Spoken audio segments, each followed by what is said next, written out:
नमस्कार दोस्तों, स्वागत है आपका सुनो नाउ यूट्यूब चैनल पर। मैं हूं आपका साथी अजीत सिंह राजपूत। आज की हमारी रिपोर्ट एकदम एक्सक्लूसिव है।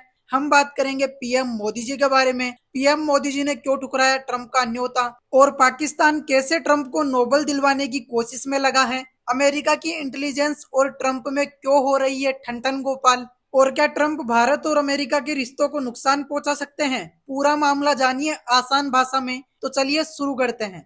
दोस्तों, हाल ही में पीएम मोदी जी का एक वीडियो सामने आया जो सोशल मीडिया पर बहुत ज्यादा वायरल चल रहा है। इसमें पीएम मोदी जी ने खुलेआम कहा कि उन्होंने अमेरिका के पूर्व राष्ट्रपति डोनाल्ड ट्रंप का इनविटेशन ठुकरा दिया। मामला था ओडिशा के पुरी में जगन्नाथ मंदिर का। अब दोस्तों, जगन्नाथ मंदिर के रीओपनिंग का मामला था। उसी दौरान ट्रंप ने मोदी जी को बुलाया था अमेरिका आने के लिए। ट्रंप चाहते थे कि मोदी जी अमेरिका जाएं, साथ में डिनर करें और कुछ मीडिया कवरेज भी हो जाए। लेकिन मोदी जी ने साफ साफ कहा, मैं अमेरिका नहीं आ सकता, मुझे भगवान जगन्नाथ जी के दर्शन करने हैं। और दोस्तों, आप लोगों को भी पता होगा कि मोदी जी अपने समय के पक्के हैं, शेड्यूल के पक्के हैं। और इसी बात को लेकर ये तो साफ साफ हो गया कि मोदी जी ट्रंप की बातों से अब प्रभावित नहीं होते, क्योंकि पहले ऐसा कभी नहीं हुआ। पहले जब भी ट्रंप कोई बात करते थे तो भारत बहुत सोच समझकर जवाब देता था। लेकिन अब माहौल बदल गया है, क्योंकि ट्रंप बार बार दावा कर रहे हैं कि उन्होंने इंडिया पाकिस्तान के बीच के युद्ध को रुकवाया, सीज फायर करवाया,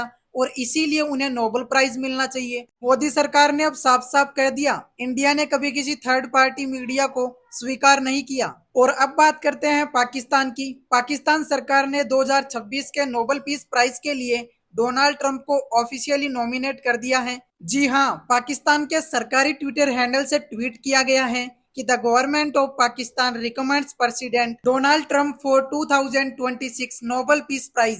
अब दोस्तों, आप लोगों को क्या लगता है, क्या ये सच में शांति का पुरस्कार देने की बात चल रही है या कोई और ही खेल चल रहा है। इसीलिए हम समझ लेते हैं कि आखिरकार पाकिस्तान की स्ट्रेटेजी क्या है। तो दोस्तों, पाकिस्तान ने बहुत सोच समझकर ये गेम खेला है। आर्मी चीफ आसिम मुनीर ने एक स्ट्रेटेजी बनाई कि ट्रंप की ईगो को स्ट्रोक करो, उनकी परिवार की क्रिप्टो कंपनी को फायदा पहुंचाओ, उन्हें लोन दिलवाओ, और सबसे जरूरी नोबेल पीस प्राइज के लिए उन्हें महान बताओ।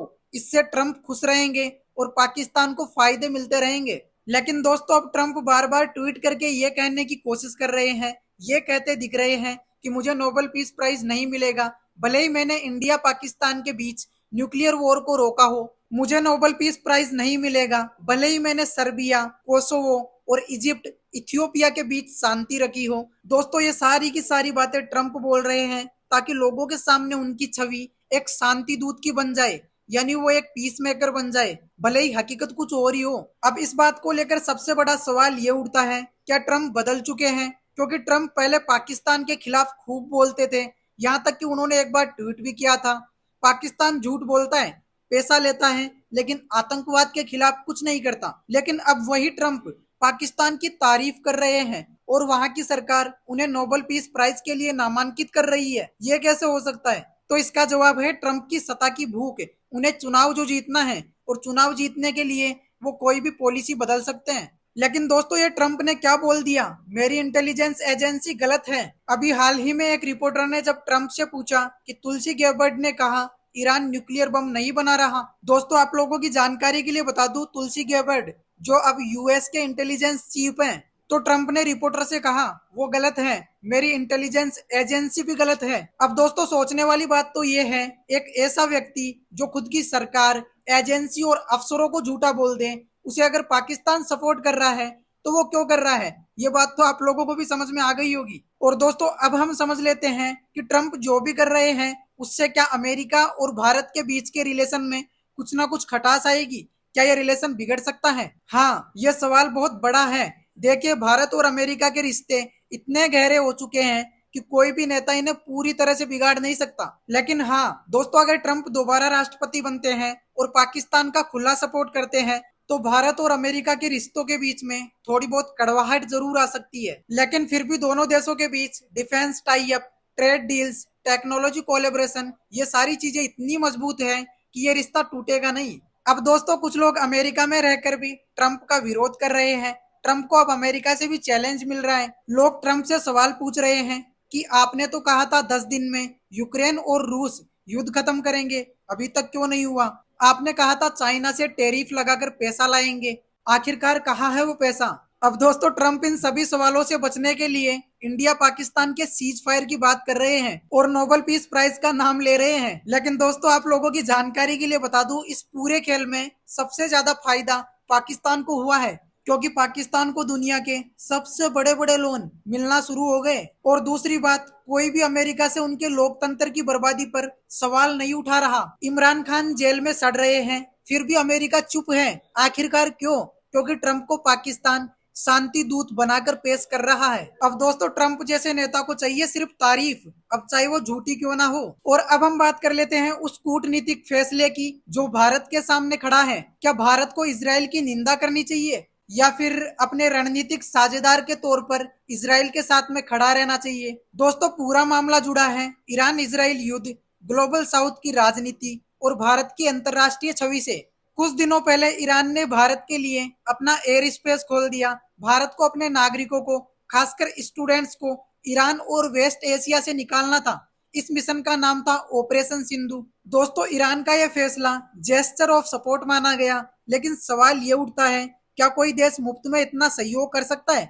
तो जवाब आता है नहीं, क्योंकि आजकल कोई भी मुफ्त में सहयोग नहीं करता। क्योंकि जल्द ही ईरान के राजदूत और उनके डिप्टी ने भारत से एक मांग रख दी कि इजराइल की बमबारी की निंदा करो। दोस्तों उनका साफ साफ कहना था कि अगर भारत खुद को ग्लोबल साउथ का नेता मानता है तो भारत को खुलकर इजरायली हमलों की आलोचना करनी चाहिए। अब दोस्तों हम लोग समझ लेते हैं कि आखिरकार ग्लोबल साउथ क्या है और भारत इसका नेता क्यों बनना चाहता है। संयुक्त राष्ट्र की एक राजनीतिक परिभाषा के अनुसार दुनिया को दो हिस्सों में बांटा गया, ग्लोबल साउथ यानी विकासशील देश और ग्लोबल नॉर्थ यानी विकसित देश।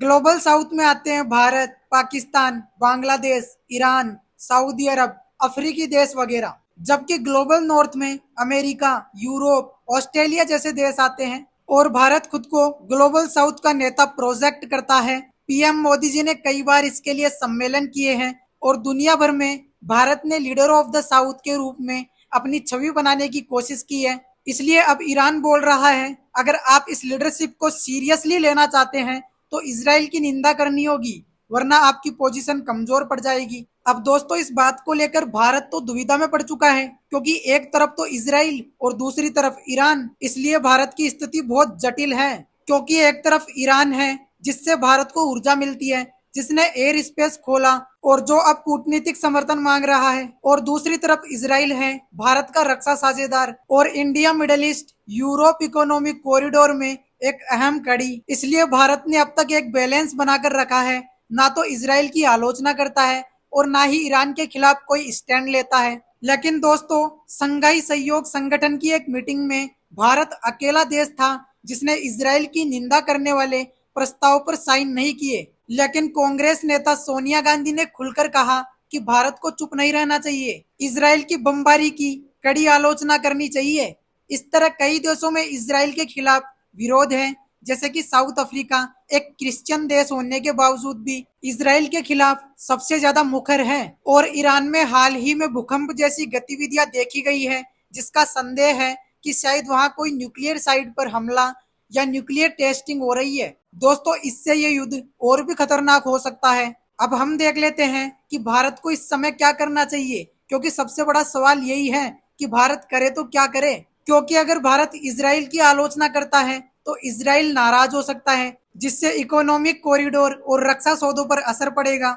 और अगर भारत चुप रहता है तो ग्लोबल साउथ में भारत की लीडरशिप कमजोर दिखाई दे सकती है और साथ ही ईरान और कई मुस्लिम देश भारत से दूरी बना सकते हैं। दोस्तों ये वो वक्त है जब चीन पूरी तरह इजराइल की आलोचना कर रहा है और ग्लोबल साउथ को अपनी ओर खींच रहा है। तो क्या भारत को भी ओपनली स्टैंड लेना चाहिए? और ऑपरेशन सिंधु सिर्फ ईरान से नागरिकों को निकालने तक सीमित नहीं है, इसमें इजराइल से भी भारतीयों को लाने की योजना है और इजराइल ने भारत को इस पर सहयोग का आश्वासन दिया है। इसका मतलब है भारत को दोनों देश सहयोग कर रहे हैं। युद्ध की स्थिति में तटस्थ रहना ही भारत की नीति रही है, जिसमें दोनों पक्षों से संबंध अच्छे बने रहे। अब दोस्तों आखिरी सवाल आप लोगों से, क्या भारत को इजराइल की निंदा करनी चाहिए? अपनी राय कमेंट्स के अंदर जरूर बताना। और अगर आपको वीडियो अच्छा लगा तो वीडियो को लाइक, शेयर और चैनल को सब्सक्राइब जरूर कर देना। जय हिंद, जय भारत।